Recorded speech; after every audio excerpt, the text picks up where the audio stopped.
आउँदै गरेको Valentine's day को लागि तपाईको प्लान के छ त? तपाईहरु मध्ये कोही गिफ्टहरु हेर्दै हुनुहुन्छ होला त कोही आफ्नो गर्लफ्रेन्डलाई माया गर्न भ्यालेन्टाइन्स डे नचाहिने भनेर कन्भिन्स गर्ने सोचमा हुनुहुन्छ होला। कसैको 14 फेब्रुअरीमा ट्युसन क्लासेस या त एक्स्ट्रा क्लासेसको बहाना रेडी हुँदै होला त कोही सरस्वती पूजाको बहाना छँदैछ नि सजिलो छ यो पाली त भनेर झन् एक्साइटेड नै हुनुहुन्छ होला।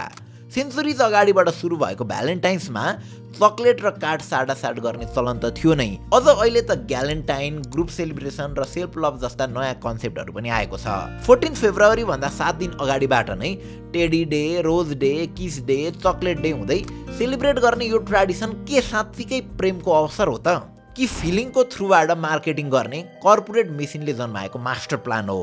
लभ र रोमान्सको डे भनेर सेलिब्रेट गरिने भ्यालेन्टाइन डे आखिर कहाँबाट सुरु भएको थियो त? भ्यालेन्टाइन्सको ट्र्याजिक हिस्ट्री, इन्डस्ट्रियल कम्प्लेक्सिटी र लुकेका बिजनेस स्ट्राटेजीहरूको कुरा गरौँ आजको इनडेप्थ स्टोरीमा।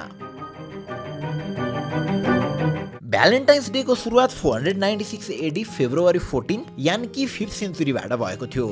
सुन्दा अचम्म लाग्न सक्छ, तर फुल, लेटर, चकलेट, टेडी जस्ता गिफ्टहरू साटेर सेलिब्रेट गर्ने यस दिनको इतिहास वास्तवमा रोमान्टिक नभइकन अति नै ट्र्याजिक छ। 14 फेब्रुअरीमा रोमका एम्पेरियर क्लाउडियस II को आदेशमा एक रोमी सन्तको घाँटी काटिएको थियो जसको नाम थियो सेन्ट भ्यालेन्टाइन, यानि कि सन्तको ट्राइब्युटमा सुरु गरिएको भ्यालेन्टाइन डे आज वेस्टर्न क्रिस्चियनिटी हुँदै लगभग सबै देशहरूमा मानिन्छ।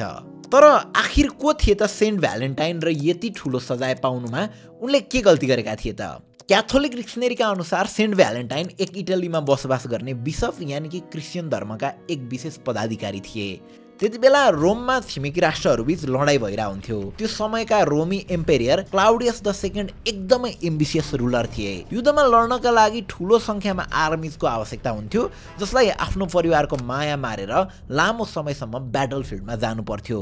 विवाहित सिपाहीहरू आफ्नो श्रीमती र परिवारको मायाले मृत्युसँग डराउने हुँदा अविवाहित सिपाहीहरू राम्रोसँग लड्न सक्ने र परिवारको पनि माया नभएको कारणले गर्दाखेरि उनीहरू मर्न पनि तयार हुने क्लाउडियसको मान्यता थियो। यही बिलिभले गर्दा क्लाउडियसले विवाहलाई नै प्रतिबन्धित गर्ने आदेश दिएका थिए, ब्यान्ड गराएका थिए। प्रेम र विवाहका पक्षमा रहेका सेन्ट भ्यालेन्टाइनले भने जोडीहरूलाई लुकीछिपी गोप्य रूपमा विवाह गराउने गर्थे। पछि क्लाउडियसको आदेश विरुद्ध विवाह गरेको पत्ता लागे पछाडि उनलाई पक्राउ गरी कैद गरियो र निकै टर्चर पछाडि 14 फेब्रुअरीको दिनमा शिर काट्ने सजाय सुनाइयो। मृत्यु अघि उनले जेलरकी छोरीलाई अन्तिम शब्द युअर भ्यालेन्टाइन लेखेर चिठी लेखेका थिए, जुन अझै पनि भ्यालेन्टाइन डेका दिन एकअर्कालाई दिने ग्रिटिङ कार्ड्सहरूमा देख्न पाइन्छ। उनले विवाह गराइदिएका जोडीहरू हरेक वर्षको 14 फेब्रुअरीको दिन उनको कफिनमा गएर उनलाई फुल चढाउने गर्थे। यसरी सेन्ट भ्यालेन्टाइनलाई प्रेमका समर्थक सन्त भनेर चिनिन थालियो। भ्यालेन्टाइनको हिस्ट्री धेरै पुरानो भएकाले र यसको नाम 5th सेन्चुरीमै निकै कमन भएकाले यसबारे धेरै सत्य र कथ्य तर्कहरू छन्।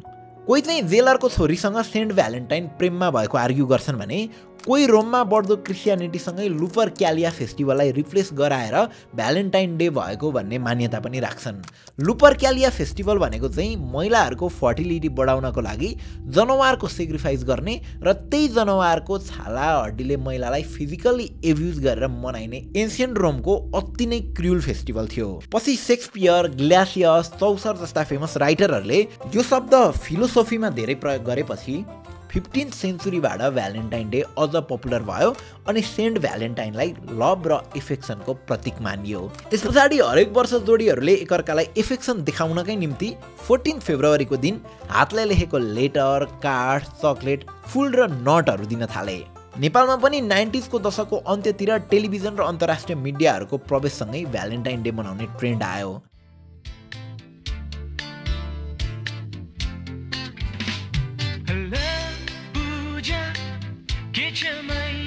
भ्यालेन्टाइनको माहौल अनि यो गीत सुन्दै हुर्किएका हामी आजसम्म आइपुग्दा पनि केही बदलिएको छैन। सेम फेब्रुअरी 14 अनि सेम भ्यालेन्टाइन डेको दिन प्याक हुने क्याफेज र पार्कहरू। सुरुमा त कतिले यसलाई नेपालीकरण गरेर भान्टाङ भुन्टुङ डे पनि भन्ने गरे। अब भ्यालेन्टाइन्सको परम्परा ठाउँ अनुसार फरक छ। अमेरिका, अस्ट्रेलिया, क्यानाडा, फ्रान्स गरी धेरै देशहरूमा भ्यालेन्टाइन्स डे र गिफ्टको पपुलारिटी एकदमै बढी छ। ब्राजिलमा भने बोयफ्रेन्ड र गर्लफ्रेन्ड डे भनेर 12 जुनलाई मान्ने गरिन्छ। त्यस्तै अफगानिस्तानमा गिफ्ट नभइकन कविता र शायरी सुनाएर लभ एक्सप्रेस गर्ने चलन छ। चाइनामा चाइनिज क्यालेन्डर अनुसार 7औं महिनाको 7औं दिनलाई भ्यालेन्टाइन डे को रूपमा मानिन्छ। त्यस्तै जापानमा भने भ्यालेन्टाइन्स डे वर्षमा 2 पटक आउँछ। 14 फेब्रुअरीमा महिलाहरूले आफूलाई मन परेका पुरुषलाई चकलेट दिने चलन छ र 1 महिना पछाडि 14 मार्चमा जसलाई व्हाइट डे भनिन्छ र त्यस दिनमा पुरुषहरूले त्यसको एन्सर दिने चलन छ। आफूलाई गिफ्ट दिने महिला मन पर्यो भने पुरुषहरूले कुनै फेभर मार्फत कुरा अगाडि बढाउने चलन छ। तर इन्डोनेसिया, पाकिस्तान र साउदी अरेबियामा विभिन्न धार्मिक कारणहरूले भ्यालेन्टाइन्स डेलाई मनाउनमा ब्यान समेत लगाइएको छ। ठाउँ अनुसार सेलिब्रेट गर्ने तरिका फरक भए पनि भ्यालेन्टाइन्स डेलाई एउटा लभ र एफेक्सन देखाउने दिनको रूपमा लिइन्छ। तर यो ट्रेडिसनले विश्वभर चर्चा चाहिँ कसरी पायो त? सेन्ट भ्यालेन्टाइनको मृत्यु पछाडि ह्यान्डरिटन लेटरहरू साट्ने चलन सीमित देशहरूमा मात्र थियो। 1797 मा एक बेलायती प्रकाशकले The Young Man's Valentine Writer नामको रचनाहरू प्रकाशित गरे जसमा पोएट्रीका इमोसनल लाइनहरू थिए। त्यही भर्सेसहरूको प्रयोग गरी केही सङ्ख्यामा कार्ड्सहरू पनि छापिए। ह्यान्डरिटन लेटर्स र मिठा शब्द प्रयोग गरिएका कार्ड्सको लोकप्रियता इङ्ल्यान्ड र अमेरिकामा बढ्दै गयो। त्यसैले 19th सेन्चुरीको सुरुतिर स्पेशल रिबन र लेसहरूबाट बनाइएको कार्डहरूको मास प्रोडक्सन नै सुरु भयो अनि कार्डहरू कारखानामै बनाउन थालियो। इस्टर हाउल्यान्ड जो एक बिजनेस वुमन थिइन्, भ्यालेन्टाइन डेलाई कमर्सियलाइज गर्नमा उनको ठुलो भूमिका थियो। उनलाई द मदर अफ अमेरिकन भ्यालेन्टाइनको नामले पनि चिनिन्छ। हाउल्यान्डको New England Valentine company Valentine's कार्डको ठुलो उत्पादक बन्यो र कमर्सियल सक्सेस पनि पायो। 1835 को समयतिर हुलाक एकदमै महँगो भए पनि युकेमा मात्र 60,000 भ्यालेन्टाइन कार्डहरू हुलाक मार्फत पठाइयो। त्यस लगत्तै 1868 मा द ब्रिटिस चकलेट कम्पनीले क्याडबरीको भ्यालेन्टाइन स्पेशल चकलेट बक्सेसहरू निकाल्यो र लभरहरूमा मात्र नभइकन फ्यामिली मेम्बर र साथीभाइहरूमा पनि माया देखाउने अवसर भएको भनेर प्रमोट गर्यो, बिजनेस गर्यो। कुनै पनि बिजनेसको इफेक्टिभ स्ट्राटेजी भनेको मान्छेको फिलिङमा टच हुने गरी प्रचार गर्नु हो। यसलाई इमोसनल मार्केटिङ भनिन्छ। जब इमोसन जोडिन्छ तब मान्छेहरू क्रिटिकल थिङ्किङ बिना नै आफूले दुःख गरेर कमाएको पैसा सजिलै खर्च गर्न तयार हुन्छन्। बिस्तारै ती सामानहरूले विश्वभर नै मार्केट पाउन थाले। अहिले भ्यालेन्टाइन डे एउटा प्रमुख व्यापारिक दिन बनेको छ जसमा संसारभरका व्यापारीहरूले वर्षौंदेखि पुँजीकरण गर्दै आएका छन्। चकलेट र फुलदेखि रोमान्टिक गेटवे र होटल व्यवसायसम्म बिजनेसहरूको लागि महँगो मार्जिन राखी मनज्ञ आम्दानी गर्ने मौका पनि भएको छ। भ्यालेन्टाइन्सकै लागि भनेर हरेक वर्ष 224 मिलियन गुलाफका फुलहरू रोपिन्छ। डु फाइन्डरले गरेको एउटा रिसर्चले 25.8 बिलियन US डलर बराबरको कारोबार यो भ्यालेन्टाइन्स डेमा हुने अनुमान गरेको छ। त्यस्तै त्यही रिसर्चले एभरेजमा एउटा व्यक्तिले 186 US डलर जुन भने करिब 25,000 नेपाली रुपियाँ हुन आउँछ त्यति जति त्यो दिन खर्च गर्ने भनेको छ। हामी जति नै सिङ्गल छौँ भने पनि विश्वभरका अराउन्ड 53% व्यक्तिले भ्यालेन्टाइन डे मनाउँछन् भनेर त्यही रिसर्चले प्रोजेक्सन पनि गरेको छ। भ्यालेन्टाइन्स डे स्पेशल भनी कस्टमाइज गरिएका सामान र सर्भिसेसहरूले बजारमा राम्रो ठाउँ पाएका छन्। हप्ताभरि नै गिफ्ट किन्ने पसल र अनलाइन बिजनेसहरूमा अर्डरको ओइरो लाग्छ र डिमान्ड धेरै भए पछाडि सामानको मूल्य पनि उस्तै वृद्धि हुँदै जान्छ। जबकि 14 फेब्रुअरीमा नभइकन भ्यालेन्टाइन पछाडि किन्ने हो भने त्यही हार्ट सेप चकलेट पनि तपाईँले अलि कम मूल्यमा पाउन सक्नुहुन्छ। ती गुलाब अनि टेडीका त कुरै नगरौँ। ड्राइभर सर्चले गरेको रिसर्चले 46% मानिसहरूले रिसिभ गर्ने गिफ्ट उनीहरूलाई वास्तवमै मन परेको हुँदैन अथवा आवश्यकतै हुँदैन भन्ने देखाएको छ। अब डेटाकै कुरा भइरहेको बेलामा हाम्रो युट्युब भिडियोको एउटा डेटाको कुरा गरौँ। हाम्रो भ्युअर्सहरूमध्ये करिब 10% भ्युअर्सले हाम्रो युट्युब भिडियोहरू टिभीमा हेर्नुहुन्छ र यो नम्बर हरेक महिना बढै छ।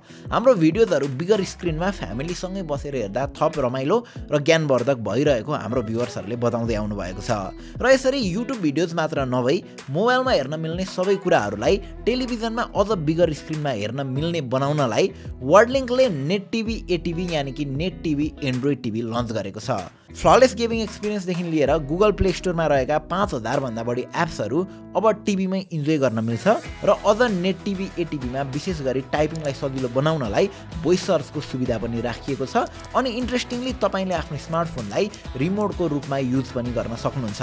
सँगसँगै expandable storage, Google assistant, Bluetooth connection र most surprisingly built in OTT प्लेटफर्महरू, यी सबै कुराहरूको मजा अब नेट टिभी एन्ड्रोइड टिभीमै पाउन सक्नुहुन्छ। सो 3 महिना या 12 महिनाको एक्जिस्टिङ कस्टमर जोसँग नर्मल एसटिभी छ उहाँहरूले मात्र 1,000 रुपियाँ प्लस भ्याटमा एटिभीमा अपग्रेड हुन सक्नुहुन्छ। Okay, back to the video. नेपालमा भ्यालेन्टाइन्स डे परम्परागत रूपमा मनाउने नभए तापनि सधैँ फेसन कल्चर र ट्रेन्डहरूमा इन्टरनेसनल इन्फ्लुएन्स हुने हुँदा सेलिब्रेट गर्न थालियो। विशेष गरी कलेज र स्कुलका विद्यार्थी र यङ स्टारहरूमा यसको बढी लोकप्रियता छ। विश्वभर म्याटेरियलिस्टिक बनेको भ्यालेन्टाइन डे नेपालमा पनि केही कम छैन। भारतबाट हरेक वर्ष 10 मिलियन रुपियाँ बराबरको रोजेजहरू भित्रिन्छ। यही वर्ष मात्र करिब 3.5 लाख स्टिम रोजको डिमान्ड हुने अनुमान गरिएको छ। समयसँगै कफी डेट्सहरू पनि उत्तिकै महँगा हुँदै गएका छन्। वेस्टर्न सोसाइटी जस्तो अति नै कमर्सियल त भइसकेका छैन नेपालको भ्यालेन्टाइन मार्केट, तर होटल, रिजोर्ट र टुरिज्म क्षेत्रहरूमा पनि भ्यालेन्टाइन डेलाई टार्गेट गरेर नयाँ नयाँ स्किम्सहरू भने ल्याउन सुरु गरिएको छ।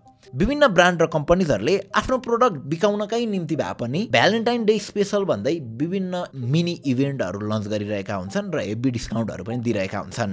रिसेन्ट ट्रेन्ड हेर्ने हो भने पनि Valentine day simple expression of love मात्र नभई गहिरो सांस्कृतिक र आर्थिक प्रभाव भएको इकोनोमिक फोर्स अनि कमर्सियलाइजेसन र कन्ज्युमरिजमको बीचको गोल्डन अपर्च्युनिटी बनेको छ। इकोनोमिक पोइन्ट अफ भ्यू मात्र नभइकन यस दिनमा साटिने सिन्थेटिक फाइबरहरूबाट बनेका स्टफ्ड एनिमल, प्लास्टिकमा बेरिएका रोजेजहरू, बेलुन जस्ता गिफ्टहरू हाम्रो वातावरणमा 100 देखि 500 वर्षसम्म रहिरहन्छन्। अझ बेलुन त 450 वर्षसम्म रहन्छ। त्यस्तै स्ट्र, प्लास्टिकका ब्याग र कपका पार्टिकलहरू 400 देखि 450 वर्षसम्म रहिरहन्छ, कुहिँदैनन्। यस्ता सामग्रीहरू प्राय डेभलपिङ मुलुकहरूमा श्रम शोषण गरी लेबरलाई थोरै पैसा दिई आफूलाई धेरै मार्जिन राखी उत्पादन गरिने पाइएको छ।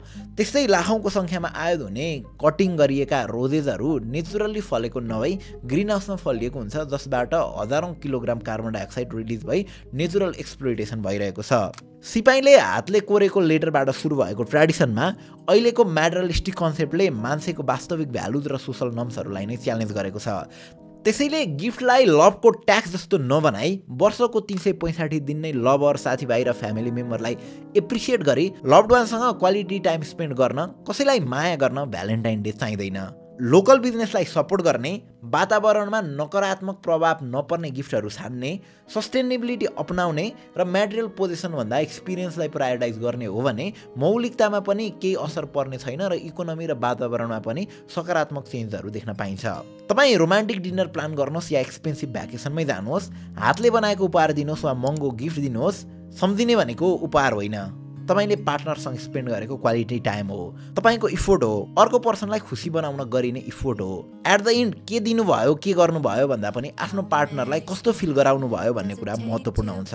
So to every couples out there, happy Valentine's day, अनि to every singles out there, you are not the only one. Thank you for watching.